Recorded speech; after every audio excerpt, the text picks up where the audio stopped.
Hi, this is Sean with TriState Water Works. Talk about electrical problems. Sometimes we get wiring issues and there might be a broken wire, there might be a bad wire splice, and it could be buried underground and you never know where those things are. And these can be some of our hardest repairs. When we have a broken pipe, it's real easy to see where the situation is, the water comes bubbling up, but how do you figure out where electrical problems are? They can be hard to see. We do have the technology with certain equipments, fault finders, wire tracers. We can trace wires and find those repairs.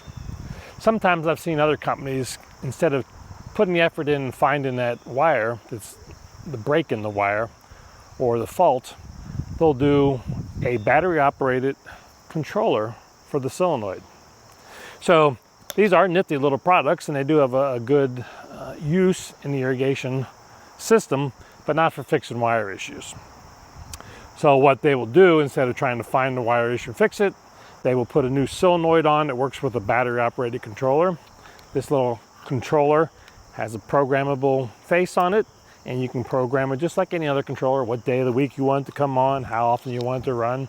So it does the same thing as your regular irrigation control clock, but this goes in the valve box and all is buried underground.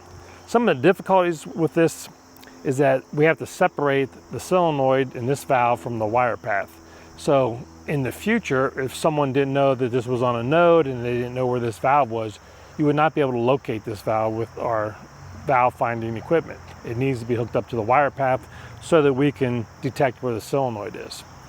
So it's kind of a shortcut in repair, and in the long run could cause you a lot of extra grief and or money trying to find the valve. When this battery goes dead, batteries last a year or two, then you got to go locate it. And if it's all covered up with grass, or someone else comes along and servicing it now and they didn't know there was a battery operated node, next thing you know, you got a portion of your landscape, your lawn just dying off in the summer because it's not getting water because of a dead battery and no one knows anything about it.